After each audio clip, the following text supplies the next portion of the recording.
Georgia, Georgia.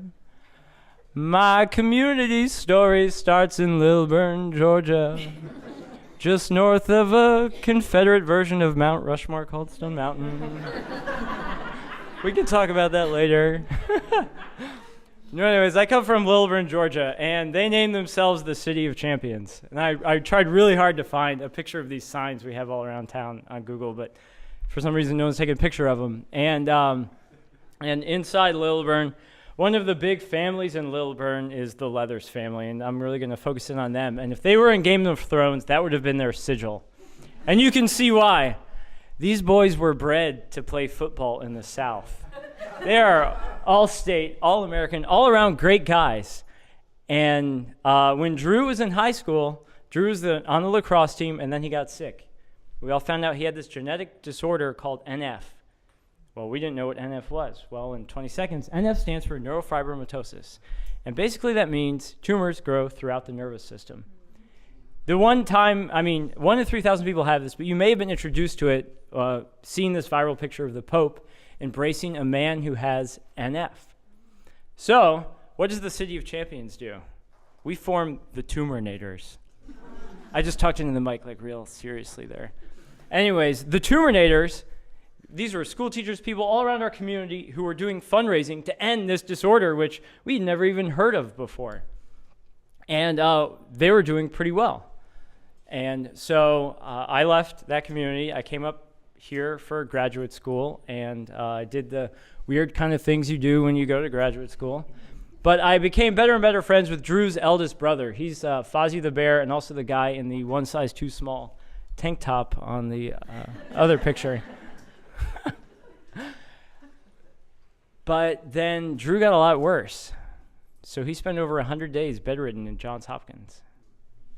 His NF tumors grew to the point where he was in so much pain. It wasn't like he couldn't move, but he just didn't want to move. So coming from Lilburn, the City of Champions, I felt like I had to do something about it. And my thing was, as weird as it sounds, an underwear run in the cold to fundraise specifically for NF.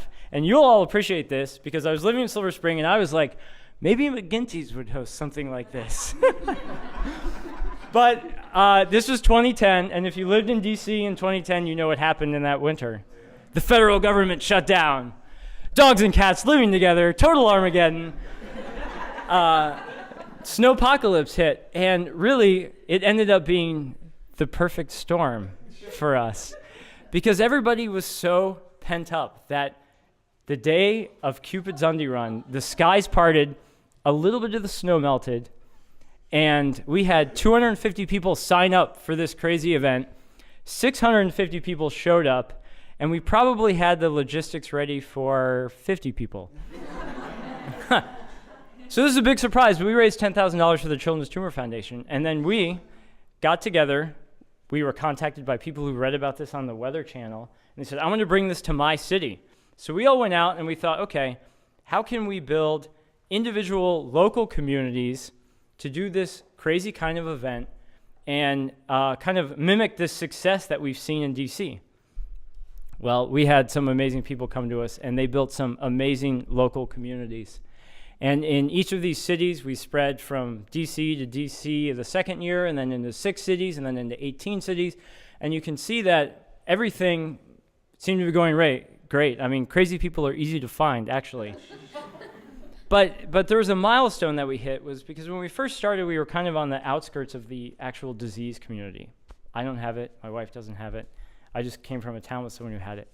But we started getting this really strong acceptance from the disease community, which gave us this extra energy to push this whole movement forward. And then Drew, after being on a trial drug, his tumor shrunk, and he stood up for the first time in years with the help of his brothers there at the Children's Tumor Foundation National Gala. So obviously we were all pretty excited about this.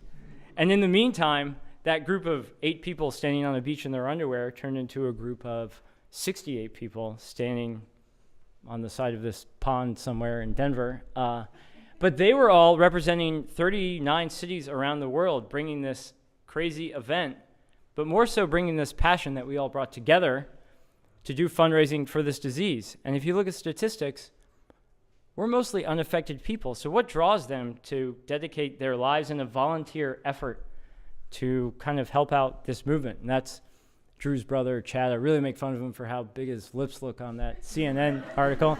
And then we couldn't get Kathy Lee in underwear.